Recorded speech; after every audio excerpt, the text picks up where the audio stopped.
Bueno, muchas gracias a todos los que vinieron a este último coloquio. En este caso, Juan Pablo nos hizo el favor de hablar de cuaterniones, más cuaterniones. Entonces, pues está increíble, está increíble. Así que, pues, un fuerte aplauso a Juan Pablo. Y ahora sí que bienvenido. Bueno, ya me presentaron, soy Juan Pablo. Les voy a hablar sobre mi tema de tesis, que es las transformadas hiperbólicas del tipo Fourier asociadas a señales cuaterniónicas. Ya con el simple título uno pensaría que es toda la tesis, pero pues no, hay más que hablar.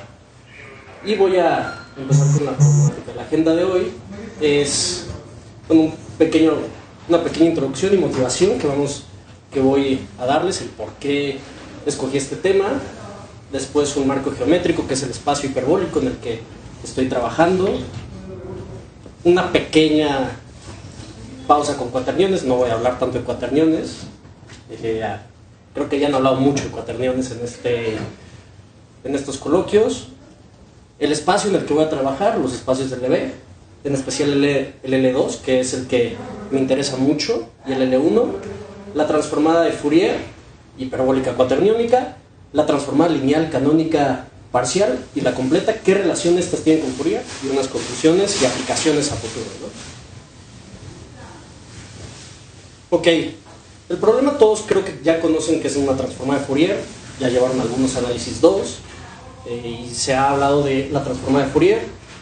En pocas palabras, tú tienes una señal, está en el, ¿cómo se dice?, en el dominio del tiempo, y tú quieres pasarlo a un dominio de frecuencia. La transformada de Fourier ha servido en toda la vida, en especial para el audio.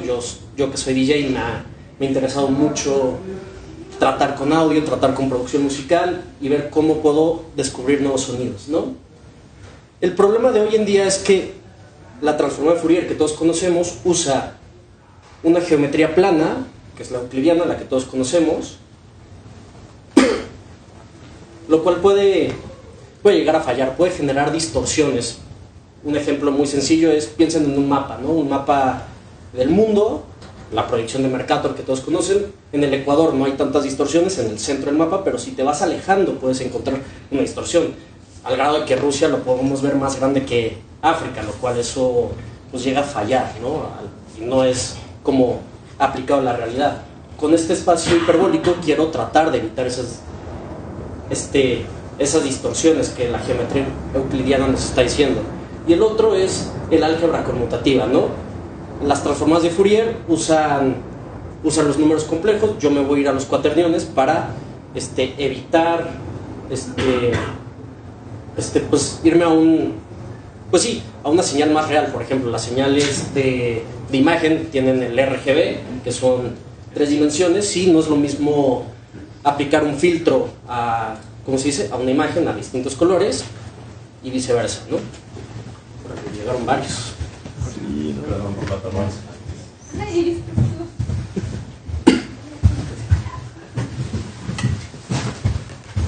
Perdón. Lo primero y más importante es el espacio donde yo voy a trabajar, que es el espacio hiperbólico. Fácil, ustedes agarren un parámetro t cualquiera, que sea positivo, y vamos a agarrar un intervalo abierto que va de menos t a t, es un intervalo simétrico con el 0 siendo el centro de este intervalo. Y tiene una medida hiperbólica, así como ustedes ven en cálculo diferencial integral una de x, que es la medida euclidiana, nosotros tenemos en el espacio hiperbólico de μ de x, que en pocas palabras es la medida euclidiana por un factor, ¿no? Este factor va a ser muy importante ahorita en una gráfica que acabo de hacer, que hice para esta presentación, que nos va a explicar cómo va a cambiar todo, ¿no? Una aplicación de este espacio, véanlo en la teoría de la relatividad de Einstein, ¿no? Einstein define que no puede haber una mayor velocidad más que la del sonido, ¿no? Si tú te acercas a la del sonido, de la luz, perdón. Si tú te acercas a la de la luz, es imposible, no puedes pasar esta luz. Y este espacio nos va a ayudar a ver el álgebra que hay detrás de eso.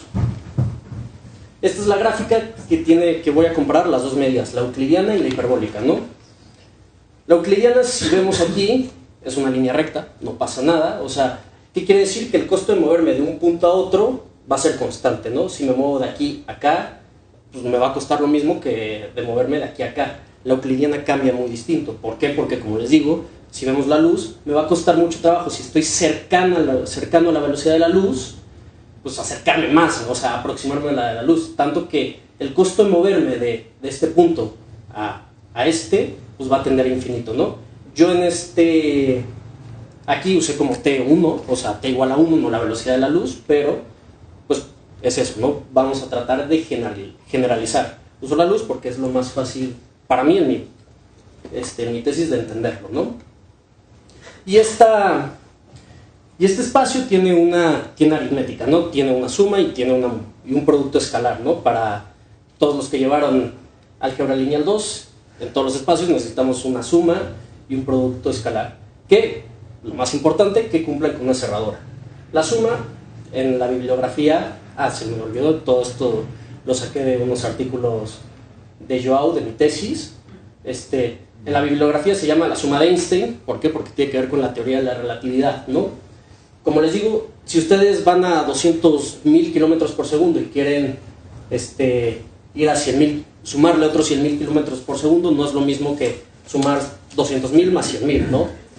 ¿Por qué? Porque ya estaríamos acercándonos a la velocidad de la luz. Aquí yo doy esta suma, que es la suma normal, pero por este parámetro, ¿no? Gracias a esta división vamos a seguir permaneciendo siempre en nuestro dominio, ¿no? en nuestro espacio hiperbólico. Y el producto escalar, yo puedo agarrar cualquier número lambda real y multiplicarlo por nuestro número hiperbólico, y este es el producto, ¿no? Es un poco largo, por eso también se le conoce como espacio hiperbólico, porque usamos funciones hiperbólicas, ¿no? ¿Por qué usamos esto? Porque necesitamos una función que acepte parámetros reales como la tangente hiperbólica y me devuelva de menos 1 a 1, nuestro parámetro t, que es como nuestro máximo, lo que va a rescalar nuestra función tangente hiperbólica, y una función que vaya de menos 1 a 1 a los reales, ¿no? Que es, curiosamente, la tangente inversa hiperbólica. ¿Y qué hago? Pongo mi parámetro, que no puede ser mayor a t, y lo divido entre nuestro espacio acotado, ¿no? Y esto me va a garantizar que siempre estas funciones estén definidas en todo su dominio, ¿no? Y pues, como les digo, ambas operaciones son cerradas en nuestro conjunto. Cumplen propiedades lo primero es que la suma forma un grupo abeliano. Suena muy raro, pero lo primero es que mi suma es conmutativa, ¿no? Se va a cumplir que x más y es lo mismo que y más x, es asociativo. Esto fue más difícil de verlo, pero se cumple, sí se cumple. Hay un neutro, o sea, el 0, si yo sumo x más 0, pues voy a obtener x, y existe un inverso, ¿no? Yo le pongo como menos circulito, pero al final es menos x, el menos x que todos conocemos, tal que si yo sumo x más menos x, voy a obtener 0, ¿no? Se cumplen estas 4 propiedades, haciendo que mi espacio sea un grupo abeliano. Pero también voy a hacer que sea un espacio vectorial.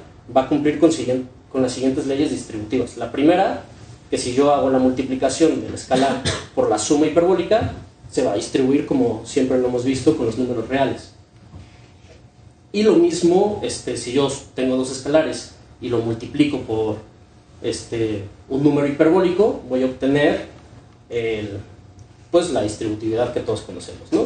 Y además si tenemos un inverso, si tenemos un neutro multiplicativo, que es el 1, ¿no? Como siempre lo hemos trabajado en los números reales. Esta es una visualización de cómo se ven las operaciones, y esto me interesa porque así lo puedo explicar, me da más como idea de cómo explicarlo y cómo esto sí tiene mucho que ver con el mundo real, en especial la suma, ¿no? Nosotros ¿cómo se dice? Desde chiquitos se ha dicho que la línea recta es el camino más rápido de llegar de un punto a otro. Y pues siempre hemos tenido la idea. Y en distancias cortas, claramente eso sí es válido. Ahora, ustedes no sé si han viajado a Europa o a alguna otra parte del mundo medio alejada. Pues no sé, yo quiero viajar de aquí a México a Portugal y veo que el avión, en vez de irse por Veracruz e irse por todo el Océano Pacífico y llegar a Portugal en una línea recta, si lo viéramos en un mapa, se sube por Estados Unidos, Florida y hace como una curvota, ¿no? Pues bueno, Este tipo de curvas es prácticamente como el camino más rápido que uno toma en un espacio esférico, que es como lo que vemos en nuestro espacio hiperbólico, ¿no? Digo, aquí hay varias sumas para que no pasemos seguimos cumpliendo con el principio de cerradura, ¿no? Los límites los especifiqué en 1 y menos 1, y por eso mientras más me vaya acercando, por ejemplo, esta línea amarilla, más me vaya acercando al 1, a la t, me va a garantizar que nunca me voy a pasar, nunca, nunca, nunca. Y lo mismo va a pasar con el producto escalar. Bueno, aquí son puras tangentes hiperbólicas y ya no hay mucho de qué hablar de esto, me importa más la suma, ¿no? Ahora, hay una fuerte relación con con los números reales, con los números que conocemos, y es que cuando nuestro parámetro t, el que nos va a acotar nuestro espacio hiperbólico, tiende a infinito, ¿qué va a pasar? Vamos a recuperar las operaciones aritméticas que todos conocemos. Si t tiende a infinito en esta suma, pues recuperamos la suma que hemos tratado siempre. Y aquí, si t tiende a infinito en el producto escalar, vamos a recuperar el mismo producto, ¿no? Entonces, así podemos especificar un isomorfismo entre la geometría euclidiana y la geometría hiperbólica. Que aquí viene, ¿no? Aquí hay un isomorfismo entre nuestro espacio, nuestra terna, el espacio hiperbólico, su suma y su producto, y el espacio euclidiano que siempre hemos trabajado. Lo podemos especificar a través de la función, yo la voy a llamar x barrita subrayada, como t por la tangente de menos 1 de x sobre t, ¿no? ¿Qué quiere decir? Si yo quiero obtener el 3 real en el campo hiperbólico, lo único que tengo que poner es poner un 3 aquí y despejar la x. Y si quiero, no sé, si tengo el 8 hiperbólico y quiero saber qué número real es, pues aquí sustituyo el 8 y voy a obtener el número real. No sé, puede ser 20, lo que sea. Todo también depende del parámetro t que estamos escogiendo. Y como les digo, si t tiende a infinito, pues recupero la misma, x, recupero mi número real de toda la vida. Ahora, una de las cosas importantes de las funciones de Fourier es las ondas planas, ¿no? Tiene un núcleo, tiene un kernel, que es esta exponencial, ¿no? E a la i omega x. Aquí hay un error, una disculpa. Y pues nada, estas funciones, como son números, ¿cómo decirlo? Como son números complejos, pues son senos y cosenos de toda la vida, ¿no? Y al final se va a comportar igual la onda plana hiperbólica. Cuando t tiene infinitos, va a ser la misma onda que vemos en los números reales, ¿no? Y bueno, se cumplen distintas proposiciones. Si yo tengo una frecuencia omega, le sumo otra frecuencia, no sé, epsilon, por decirlo así, se va a separar como cualquier función exponencial que lo hemos visto. Y lo mismo pasa si ahora sumo las variables hiperbólicas, ¿no? Se van a separar mis dos exponenciales. Así se ve una onda, las ondas planas euclidianas por azul y las ondas planas hiperbólicas complejas en rojo, ¿no? ¿Qué significa esto? Pues al final son senos y cosenos, ¿no? ¿Cómo se dice? La parte continua, la azul continua, es la parte real de nuestra exponencial, el coseno, y la parte punteada es el seno, ¿no? Recuerden que una exponencial compleja es coseno de lo que tengas en la exponencial más y veces el seno, ¿no? Pues bueno, este es el seno, el coseno, ¿no? No hay mucho que ver, todos creo que han visto la gráfica del seno y el coseno. Lo curioso de aquí, de la onda plana hiperbólica, es que cuando me acerco a los límites, en vez de oscilar como de manera continua, empiezo a oscilar de manera más rápido, ¿no? Esto pasa al final porque yo quiero meter toda esta onda, que es infinita euclidiana, en un espacio finito. Digo, al final, bueno, entre un número y otro es infinito, todos conocen que es Aleph 0 entre el 0 y el 1, Aleph 1 entre el 0 y el 1, pero estoy tratando de comprimir toda la onda que va de menos infinito a infinito aquí abajo, ¿no? Y eso es lo que pasa, por eso empieza a oscilar más rápido. Y bueno, hay cálculo hiperbólico, me voy a ir rápido porque no quiero que tengan traumas con las definiciones epsilon deltas que han tenido toda la vida, entonces, pero sí, Hay continuidad, las funciones pueden llegar a ser continuas, existe el concepto de límite. La única diferencia es que solo cambia la operación que tenemos aquí, ¿no? En vez de tener x menos a, tenemos x menos a, pero el menos hiperbólico, ¿no? Y pues es la misma definición que siempre, que todos conocemos de continuidad, ¿no? También hay derivadas, existe el límite de derivadas, y en vez de tener la suma normal, tenemos la suma hiperbólica, ¿no?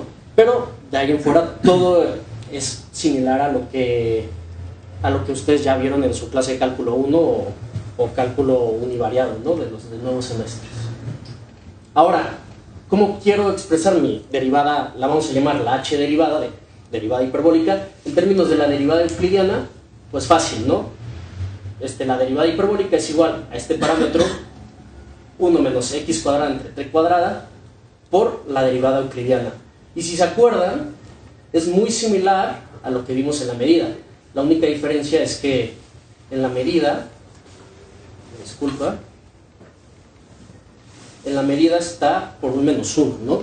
Lo único es, pues, que si lo vemos, o sea, la medida nos va a decir el costo de movernos de un punto a otro cerca de nuestro parámetro t. La derivada, si lo vemos como la velocidad, como les enseñan en física, que la velocidad es una derivada, es si yo me acerco a un si yo me acerco al infinito, si yo me acerco a mi parámetro t, pues mi derivada, en vez de ser la que siempre hemos conocido, pues va a tender a cero, ya no va a haber tanto cambio en la velocidad. Y aquí hay unos ejemplos de derivada, como de derivada normal con derivada hiperbólica. La primera es la derivada del logaritmo, ¿no? Todos conocen la derivada del logaritmo, es 1 entre x. La clásica pues se va a ver como poco a poco en el infinito va a tender a cero, y la hiperbólica va a tender a cero más rápido, mientras más cercano estemos a t.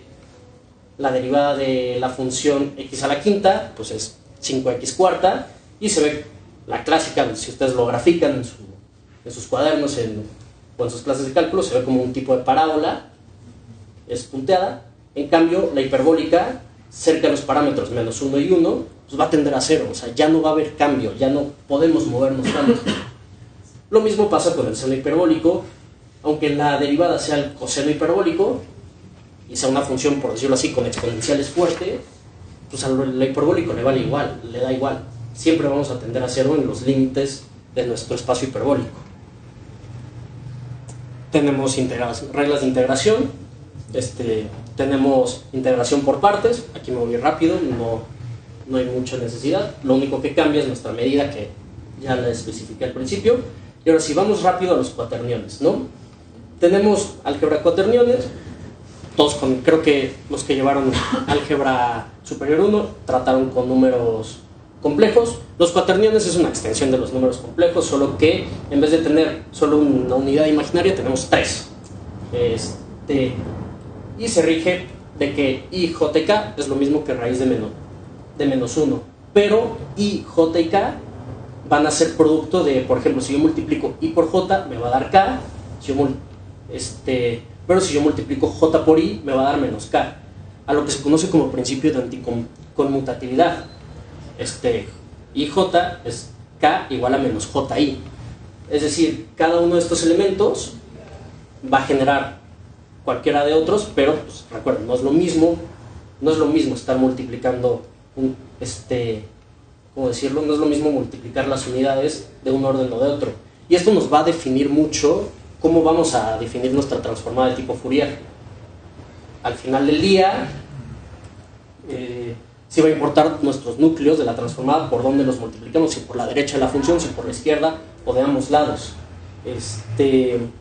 Y ya, y por esta simple propiedad, pues no hay ningún cuaternio, o sea, los cuaterniones no son conmutativos. No es lo mismo multiplicar, no sé, Q1 por Q2 que Q2 por Q1.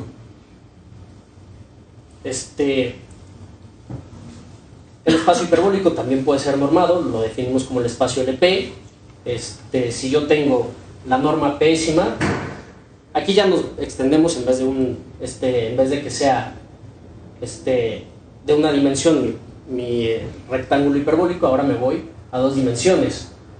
Si yo calculo la doble integral de mi función bivariada, y con esta medida, que es una medida de μ de T1, T2, y por la raíz décima, y es menor a infinito, ahora podemos decir que nuestro espacio, es espacio LP, ¿no? El que nos va a interesar es cuando P tiende a 2, P es igual a 2, perdón. Aquí definimos porque aquí vamos a tener el producto interno y una norma L2, que es la que nos va a servir para demostrar un Parseval, para demostrar un Plancherel, que en este caso la energía es finita, ¿no? Y como lo han visto en cualquiera de las álgebras, existe el producto interno entre dos funciones hiperbólicas y voy a obtener f. Ojo, la función va de parámetros hiperbólicos a nuestros cuaterniones. Por eso le pongo este gorrito, ¿no? Porque es el conjugado de un cuaternión, ¿no? Que es prácticamente la parte imaginaria y negativa, ¿no? Ahora sí, ya entrando a lo que es mi tesis, las transformadas cuaterniónicas de tipo Fourier, en pocas palabras, ustedes quieren transformar una función, ¿no? Tienen una señal, quieren pasarlo de un dominio de tiempo, de periodo, a un dominio de frecuencia, ¿no? Lo que yo voy a definir es una transformada de tipo Fourier del lado derecho. ¿Por qué del lado derecho? Porque los dos núcleos van a multiplicar por el lado derecho a mi función, a mi señal de entrada, ¿no? Ahora, se puede que un núcleo esté del lado izquierdo y otro del lado derecho, o los dos del lado izquierdo, pero en mi tesis yo me estoy especificando del lado derecho. ¿Por qué? Porque sí cambian mucho los resultados, ¿no? Hay teoremas que no son aplicables en si es bilateral, por ejemplo, un Parseval, que nos quiere decir que la energía va a mantenerse, y pues ya, ¿no? Al final, esto es una transformada de tipo Fourier. Tengo una función y tengo dos kernels, ¿no? El kernel puede ser, por lo general son cualquiera, pero la literatura dice que son exponenciales. Y pues ya. Ahora, ya la transformada de Fourier, ya no la tipo Fourier, la transformada Fourier, tenemos esta exponencial que es la onda plana que vimos desde un inicio. E por mi I1, que es un cuaternión, por la función X. Ojo que pongo X rayita para evitar para poder seguir trabajando en el dominio de los hiperbólicos. Si no estuviera esta rayita, puede que mi función explote y no pueda converger, no pueda existir esta transformada. Y pues bueno, los elementos claves de esta ¿cómo se dice? De esta transformada es que pues, tenemos el mapeo, como les he dicho, para acotar nuestras variables x1 y x2. Como les digo, yo en la literatura voy a multiplicar el núcleo por la derecha y pues tener la medida hiperbólica, que es la que hablé al principio. Ahora, así se ve el núcleo de la transformada, ¿no? Si descomponemos nuestra transformada, si descomponemos el núcleo y las exponenciales en senos y cosenos, se va a ver así, se ve un poco loco, pero justo, como les digo, esta geometría hiperbólica, como el mundo tiende a ser como una esfera, como si ven aquí, empieza a ser esférico, ¿no? Y empieza a tener todo el sentido del mundo. Yo agarré la parte real del núcleo nada más, o sea, tenemos coseno de I1 por seno y coseno de más I2 seno. Yo solo agarré los cosenos, no quise meterme en la parte compleja para esta imagen, solo para esta imagen, no para mi tesis en general. Y pues aquí fui variando las omegas, ¿no? Si aquí yo quería que omega fuera 0, omega 2 y omega 1 fuera 0, pues veo una imagen plana, una imagen sin chiste. La cosa se pone interesante cuando empiezo a mover las omegas y empiezo a tener, pues veanlo como oscilan. O sea, si se acuerdan de la onda plana que les había explicado, vean aquí que son las oscilaciones, ¿no? Aquí, cuando me acerco a los límites, las oscilaciones se hacen más chiquitas, y mientras estoy en el centro, pues son más grandes, ¿no? Estas son curvas de nivel cualquiera. Ahora, salud. Ahora, ¿cómo se visualiza la transformada hiperbólica de Fourier? Yo agarré la función 1, ¿no? Yo agarré una función real, puedo agarrar una cuaterniónica y agarré solo la parte real, ¿no? Los cosenos y lo integré, hice la doble integral, etcétera, etcétera. Se tardó mucho hacer esta integral y empecé es una doble integral con no sé qué y arcotangente y que no sé qué. Tuve que usar la GPU para que funcionara, si no se tardaba 1 hora en correr esta cosa, ¿no? Aquí agarro un omega cortito que es pues, nada, o sea, solo me dice que sí va a oscilar un poquito. Y aquí empiezo a ver ya las oscilaciones de nuestra transformada, ¿no? Y ya, eso es lo que pasa con Fourier. Ahora, voy a definir una nueva transformada, ¿no? Que es la transformada cuaterniónica lineal canónica. La transformada lineal canónica cuaterniónica hiperbólica, ¿no? Por sus siglas en inglés, QHLCT, ¿no? Está medio grande el nombre. Ahora, como les digo, las tipo Fourier necesitan un kernel, ¿no? Aquí yo defino un kernel distinto, ¿no? En Fourier yo tenía kernel de e a la menos i x omega. Voy a checar rápido la hora. Son las 3. Voy perfecto. E a la menos i x omega. Ahora yo lo que voy a hacer, voy a agarrar, en vez de tener una función lineal en el exponente, voy a tener una función cuadrática. Esto para ver qué tanto puede llegar a mejorar nuestra transformada. Puede llegar a mejorar, puede llegar a empeorar. Computacionalmente es más costoso que el Fourier normal, pero nos da más grados de libertad, ¿no? Porque yo defino una matriz A que tenga A, B, C y D, tal que el kernel sea 1 entre esta raíz, 2pi b, que es esta b de la matriz, y la exponencial de i por a a la k, 2bk y todo este chorote, no lo voy a recitar. Y lo único que me pide este tipo de núcleos es que el determinante de la matriz sea 1. Ya con eso puedo formar cualquier transformada lineal canónica. Es interesante ver que por este tipo de transformadas han surgido varias, ¿no? La transformada de Fresnel surge de este núcleo, ¿no? Consiguiendo los parámetros A, B, C y D que más conviene, ¿no? La transformada de Fourier, de hecho, viene, si tú agarras A y D como 0, B como 1 y C como menos 1, el determinante es 1 y tenemos la transformada de Fourier de toda la vida, ¿no? Y cumple, el núcleo tiene varias cosas. Puedo intercambiar los parámetros de entrada y solo va a cambiar un poco la matriz. Puedo multiplicar por menos ¿cómo se dice? La variable hiperbólica, y la variable de frecuencia puedo ponerla como menos, o sea, me puedo quitar de este menos hiperbólico horrible y poner el menos real que con lo que todos hemos trabajado. El negativo de las dos es el positivo, ¿no? O sea, si yo tengo negativo aquí y negativo acá, es el positivo acá. El conjugado, porque pues al final el kernel es una función, ¿cómo decirlo? Compleja, bueno, en este caso sí compleja, pues es lo mismo, solo cambiando un poco la matriz, ¿no? Poniendo la diagonal secundaria con signo negativo. Y si integro, esto es importante, si yo llego a integrar en todo su dominio los kernels y los multiplico, me va a dar el mismo kernel, solo multiplicadas las matrices aquí abajo, ¿no? Perdón, pero ahí sí importa el superíndice. O sea, si yo multiplico una K y con una KJ, no... Sí, no, aquí importa mucho. Así, aquí las I's tienen que ser lo mismo, ¿no? O sea, si multiplico una KI con una KJ, pues... K, literal. Te va a dar otro cuaternión completamente distinto. Yo aquí hablo de que la IK sean lo mismo, ¿no? O sea, por eso, si hubiera puesto IK más 1, pues ya sería otra cosa distinta. Y pues bueno, si el límite tiende a infinito de nuestra T, recuperamos un kernel euclidiano de toda la vida, ¿no? Ahora sí, la transformada lineal canónica, ya hablé un poco del kernel. Es lo mismo que les he explicado durante todo el tipo de las transformadas tipo Fourier, pero lo primero les voy a hablar de las parciales, ¿no? Yo si agarro, no sé, una función y solo quiero la frecuencia de una de las variables, pues solo multiplico por el kernel de la variable que quiero cambiar, ¿no?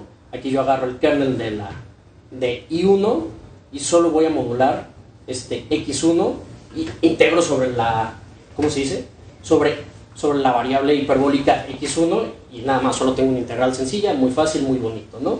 Y lo mismo pasa con, si quiero para la otra variable de la función, ¿no?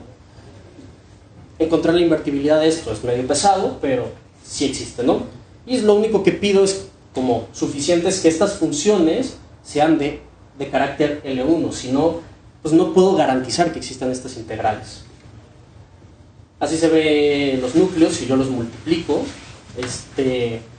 aquí ya cambia bastante, ¿no? Antes sí podíamos ver las oscilaciones como más definidas, Aquí, como estoy usando parámetros cuadrados, pues podemos ver cómo empieza a haber distorsiones más rápido cuando me voy hacia los extremos, ¿no? Aquí ya defino cuáles son las omegas, yo aquí cambio todas las omegas y defino las omegas como parámetro de frecuencia. Hay varias proposiciones. Si yo multiplico, si yo le hago la transformada de la transformada con un mismo, ¿cómo se dice? Con el mismo argumento i, o sea, el mismo número imaginario i, j o k, yo agarro i, lo único que va a hacer es, ok, es la misma transformada, solo que multiplicando las matrices, b por a. Ahora, aquí se pone interesante. De acuerdo a la propiedad de aditividad, si yo agarro por decirlo así, la matriz inversa, si yo agarro la matriz inversa, y la hago la transformada con la matriz inversa a una transformada cualquiera, obtengo la función original. Y el teorema de Riemann-Lebesgue es que en el infinito la frecuencia tiende a cero, ¿no? Esto yo lo veo en términos de audio. Por ejemplo, si ustedes van y se suben a un cerro, ¿no? Que a mucha gente que creo que aquí le gusta escalar y subirse a cerros, y gritan y escuchan el eco, pues el eco no se va a quedar constante, no va a quedarse oscilando con el mismo volumen. En el infinito el eco va a desaparecer, ¿no? Y esto es en pocas palabras lo que significa este teorema, ¿no? Digo, hay más rigurosidad matemática, pero yo así lo puedo llegar a entender más fácil. Uy, creo que ya valió el control. ¿Se quedó sin pila? Sí. Ay, pero... ¿Es que falló yo a cambiarle?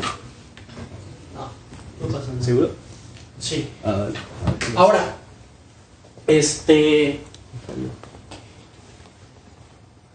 como les he dicho, pues al ser la transformada lineal canónica una transformada tipo Fourier, podemos establecer una relación en términos de Fourier, la transformada lineal canónica, que la transformada lineal canónica parcial se puede representar como la Fourier parcial de nuestra función por esta constante que tiene que ver muchísimo con lo que está en el núcleo, y por una exponencial que es la otra parte del núcleo, ¿no? Pero siempre se va a cumplir, ¿no? Que al final la transformada de Fourier, la transformada lineal canónica la podemos expresar como una transformada de Fourier y hacerle la integral y todo, y ya funciona, como lo hemos visto desde siempre. Ahora, si yo llego y quiero juntar dos transformadas parciales, y aquí sí cambia el argumento, cambia el I2 y el I1, ya puedo tener una transformada completa, una transformada que voy a transformar mis dos parámetros hiperbólicos. Aquí tengo el núcleo 1, que es de esta transformada, y si yo le vuelvo a hacer la transformada con un segundo núcleo, aquí tengo el segundo, ¿no? Y aquí pues obviamente ya voy a obtener ya todo el espectro de mis dos variables, ¿no? ¿Cómo se dice? De tiempo, pasarlas a frecuencia. Así se ve, si yo quiero, se ve chafa porque, pues les digo, es muy pesado una doble integral, pero así se ve la transformada, ¿no? Yo agarré la función 1 porque es la más fácil, y así se ve. Si vemos, pues al final son senos y cosenos, pues yo veo así, cómo empieza, sube, baja, y así se va a ver de todo el dominio, ¿no? Y aquí pues agarro pues mi omega de 0 a 5 y de 0 a 5 para ver en el punto omega cómo se va a comportar esta transformada.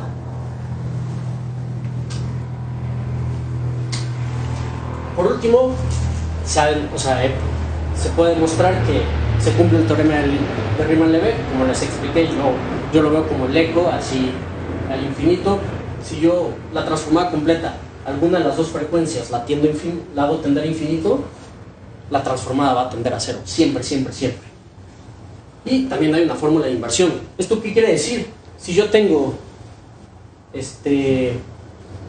si yo ya tengo un dominio de frecuencia y quiero recuperar la señal, pues puedo aplicarle esta inversión, ¿no? Que es, pues que justo es multiplicar por las matrices inversas del núcleo a la transformada en sí. Y eso siempre va a funcionar, pero ojo, la transformada tiene que existir y además la transformada tiene que ser de carácter L1, si no, pues no podemos ir de ida y vuelta. Aquí se cumple el teorema de Plancheret, y Parseval, el teorema de Plancherel es que si yo hago el producto interno de dos funciones, va a ser lo mismo que la transformada lineal canónica del producto. O sea, el producto interno de las transformadas lineales canónicas, siempre, y se va a cumplir, ¿no? Ojo que F y G siempre tienen que estar en la intersección de que tienen que ser L1 y L2 a la vez, si no, pues no se puede lograr. Y en particular, si F es igual a G, pues la norma L2 es lo mismo de la función, es lo mismo que la norma L2 de nuestra transformada, ¿no? Ahora, aquí justo es importante definir cómo voy a multiplicar el núcleo, ya que si yo llegara y hago la transformada de un núcleo del lado izquierdo y un núcleo en el lado derecho, el Plancherel no existe, ya se ha mostrado y no existe un Plancherel. Un Parseval sí, un Plancherel no.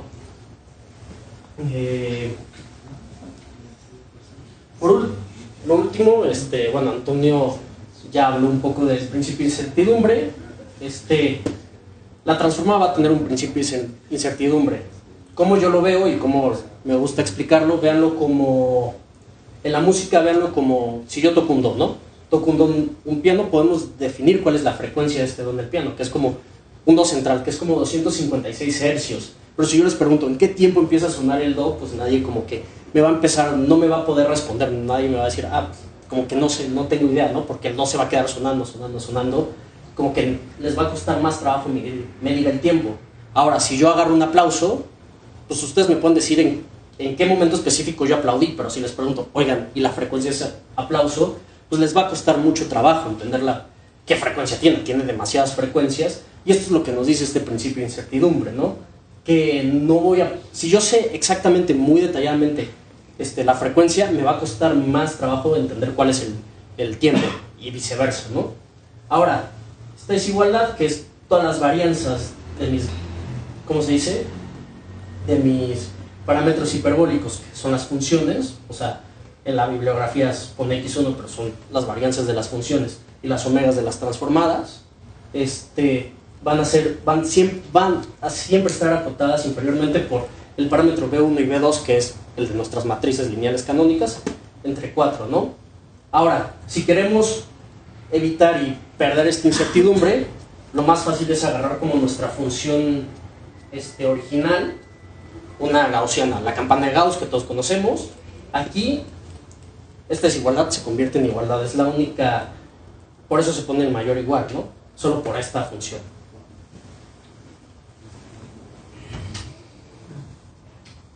Ahora, unas conclusiones rápidas. El análisis de estas señales se generalizó con este espacio y con el espacio, porque pues el espacio hiperbólico es una generalización del espacio euclidiano, digo, gracias al mapeo que existe, y también con el álgebra de los cuaternions, pues puedo definir bastantes tipos de combinaciones distintas, ¿no? Además de que se conserva la energía gracias al teorema de Parseval, y podemos regresar e ir del dominio de frecuencias al dominio del tiempo por la función inversa, y además podemos tener un principio de incertidumbre que pues nos va a decir no podemos ir y regresar tan fácilmente como uno pensaría, no podemos recuperar toda la información siempre. Algunas áreas de oportunidad y aplicaciones que yo he podido ver y las estoy tratando de aplicar en mi tesis, en especial la última. Híjole, esto no me gusta. Bueno, no se cambió, pero bueno. La primera es una implementación numérica. Si ustedes fueron al primer coloquio de matemáticas y vieron lo del Fourierizer, lo que hizo mi compañero Polo es que usó una transformada rápida de Fourier para que su costo computacional no fuera mejor y poder desarrollar el Fourierizer, ¿no? Yo lo que quiero ver es si podemos encontrar una transformada rápida de la transformada hiperbólica lineal canónica, ¿no? Para poder agarrar grandes volúmenes de datos y poder hacer un Fourierizer más completo, ¿no? Visión por computadora, también lo iba a poner por audio. Ustedes cuando han tomado una foto, muchas veces los lentes hacen como un ojo de pez, ¿no? Se le conoce como ojo de pez. Este tipo de transformadas nos va a ayudar a entender mejor este tipo de distorsiones y cómo poder corregirlas, ¿no? porque hoy en día pues, las transformadas normales solo lo aplanan y hacen una distorsión pues, muy grande y a veces en fotografía eso se ve feo, ¿no?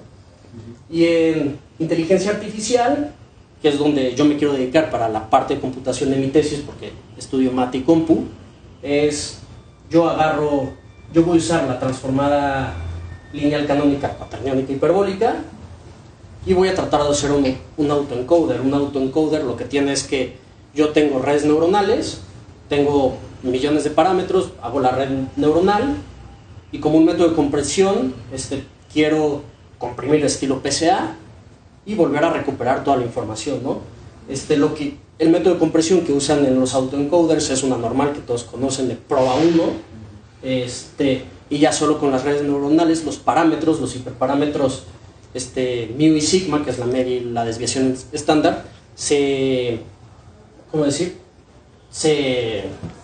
parecen solitos, ¿no? Gracias a estas redes neuronales. Yo lo que quiero hacer es que con esta transformada, en vez de tener un mu y sigma, ver cuál es la mejor combinación de mi matriz A, B, C y D, tal que su determinante sea 1, para poder comprimir mejor la información, en vez de tener que usar una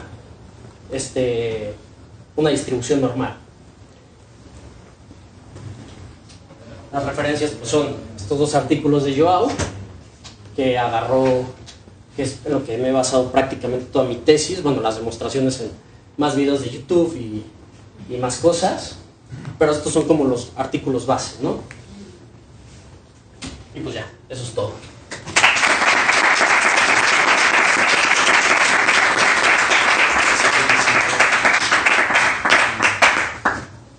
¿Preguntas, dudas? Yo tengo una duda. ¿Por qué a la de Parseval se llama conservación de la energía? Veo que es una identidad entre los reales y lo hiperbólico, pero Ajá. ¿qué tiene que ver aquí la energía en esto? Muy buena pregunta. ¿Por qué se le conoce como conservación de energía? Porque por lo que yo he leído, el parámetro, o sea, la norma L2 se conoce como la energía finita, ¿no? O sea, tú le sacas la energía a estas... Si tú sacas la norma L2 de una función, le estás sacando como la energía, ¿no? O sea, al final del día, pues, al final todas las ondas, si tú tienes una onda de audio, pues se caracteriza por la energía en la que yo toco esa nota musical, ¿no? No es lo mismo tocar un do chiquito, así quedito, a un do así fuerte, ¿no?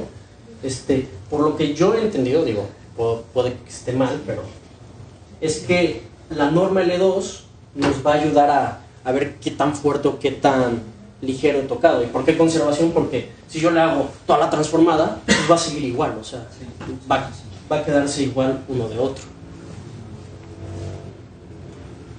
¿Una otra duda? Sí, muchas veces durante la plática dices que la geometría hiperbólica se pone como esferas, pero, o sea, justo no sería como al revés, o sea, como lo opuesto a lo que sea una esfera, porque pues la curvatura hiperbólica sería negativa, Ok. la esfera está curvada como positivamente. Digo, entiendo el ejemplo, por ejemplo, cuando dices de los aviones, Ajá, de las geodésicas, sí. pero justamente estarías como curvado hacia el otro lado. Eso sí no sé, la verdad. No, bueno, no sé. Pero por ejemplo, en Deep Learning, me gustaría, o sea, más como pregunta, de cuáles eran esas aplicaciones de las que hablas en Geometric Deep Learning, por ejemplo. Por ejemplo, pues sí, o sea, una vez en cálculo 4 lo que hice para ver en Deep Learning es, tú tienes, sí, efectivamente tienes una curvatura negativa y ver cómo por medio de tensores y por medio de cosas que se ven en cálculo 4, ya se me olvidaron algunas, poder comparar si yo llego a un valle, de una curvatura negativa, ¿qué relación tiene en el Deep Learning ese valle con una función de pérdida? Y se ha descubierto que mientras más cerca esté de una función, no sé, grandes volúmenes de datos y vea la curvatura negativa, mientras más cerca yo llegue, mi red neuronal se entrene y trate de llegar a ese, ¿cómo se dice? A ese valle, la función de pérdida es menor, Sí. entonces se empieza a perder menos. Como optimización geodésica. Ajá. Y ahí, o sea, Híjole, el experto en ¿sabes tú de geodesia. algún digamos, digamos, ejemplo concreto en el que tu espacio de aprendizaje se vuelva con esa curvatura negativa? O... Aún no, o sea, digo, apenas voy empezando Bueno, esa como parte de dices, compu. con imágenes distorsionadas, por ejemplo. Ujú. Sí, pues sí, o sea, en los papers que he leído y en cosas, lo que hacen y es curioso es, yo tengo una imagen, no sé, una casa, ¿no? Ajá. Y quiero comprimirla y quiero volver a recuperar la imagen, ¿no? Sí. Lo que hacen es usar la transformada para recuperar la imagen después de la distorsión, ¿no? O sea, después de que yo borro, le meto millones de filtros a esta imagen, ¿cómo voy a recuperar la imagen de, no sé, la casa, ¿no? Que yo vi en el paper. Sí. Pues no sé.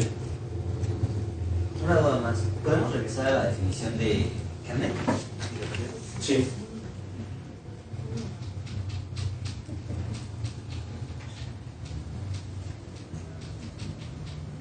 ¿Está? Sí. ¿Por qué la distinción? O sea, ¿por qué es una en parte si hay una distinción de beca igual a cero y beca diferente a cero? ¿Hay una razón? Ah, sí. ¿Se llegó así? Yo aquí especifico que necesito una matriz, ¿no? Necesito una matriz y lo único que pido, yo, es que el determinante sea igual a 1, ¿no? Es lo que vi en la bibliografía, el determinante tiene que ser igual a 1, lo cual nos da 3 grados de libertad. Lo único que nos quita la libertad es este determinante, ¿no? Ahora, si vemos aquí, todos los parámetros están divididos por B. Si B aquí es 0, va a haber un relajo. Yo en mi tesis solo defino esto, pero nunca no he trabajado con una ¿cómo se dice? Con una transformada que B sea igual a 0, pero aquí ya hay una definición. Si B es igual a 0, pues para evitar estas discontinuidades donde pues, mis divisiones se hacen 0, pues aquí defino esta, ¿no? La raíz de dk por la exponencial de ik, sek dk entre 2, por mi, ¿cómo se dice? Mi núcleo omega, multiplicado por una delta de Dirac de mi parámetro x menos dk por mi omega k. Digo, esto puede salir, sí, creo que tiene que ver mucho con la función seno sinc, que es seno de x sobre x. O sea, tiene que ver, por eso sale esta delta de Dirac, por lo que he visto, pero pues sí, es en dado caso de que la B sea igual a 0. Sí pero yo por lo general he trabajado en este caso, que es el más como completo, ¿no? Donde aquí salen todas las transformadas, ¿no? Solo por duda, ¿hay una como razón geométrica el por cual esta matriz, cuando se vuelve 0, se va todo ahí hasta el infinito? ¿O es nada más ¿Cómo? cosa algebraica?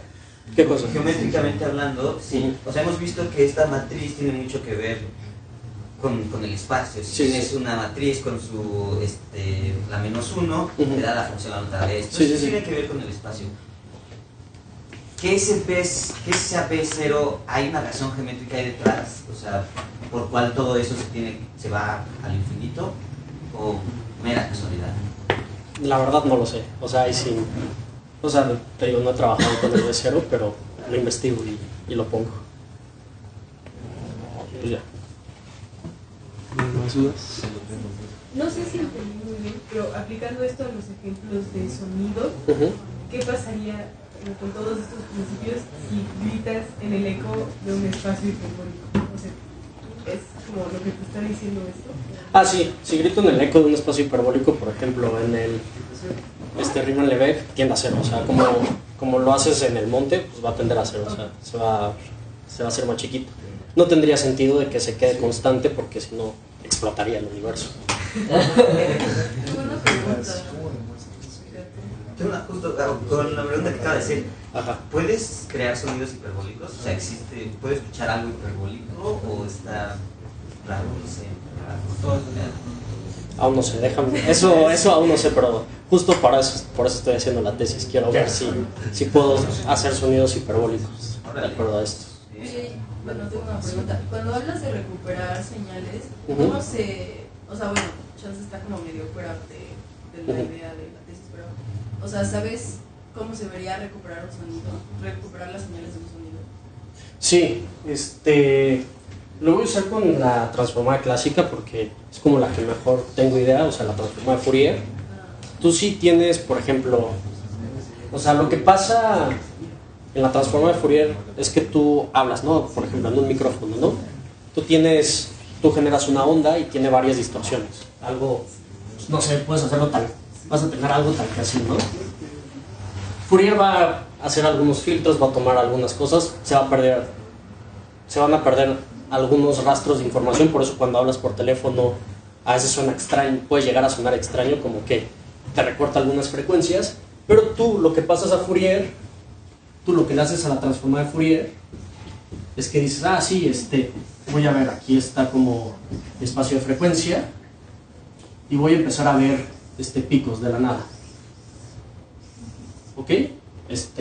No sé, esto es, por decirlo así, 100 hercios,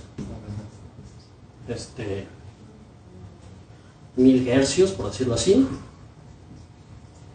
y 500 hercios. No sé, es un ejemplo, ¿no? Lo que hace Fourier... Perdón. Ajá. Omega son los hertz, están medidos en hertz. Sí, omega está medio en hertz. O sea, aquí pasamos de tiempo que es segundos a hertz, ¿no? Tú vas a ver como estos picos, ¿no? Lo que vas a hacer es que de estos picos tú vas a agarrar ondas senoidales, ¿no? Vas a decir, voy a construir una onda senoidal que sea de 100 hercios, de 500 hercios y de 1000 hercios, ¿no? Y voy a tener, es como tratar de, no sé, de una pintura que tienes varias mezclas de colores, vas a tratar de extraer todos los colores, ¿no? O sea, entonces, aquí tengo todas las ondas como básicas con las que se formó la voz, ¿no? Y si yo quiero regresar a la señal, pues voy a volver a mezclar esas ondas clásicas, ¿no? Pero pues, se va a perder un poco de información, de ida y vuelta. Gracias. De nada. Pues bueno, si ya no hay más dudas, pues muchas gracias de nuevo. Agradecerle a Juan Pablo por haber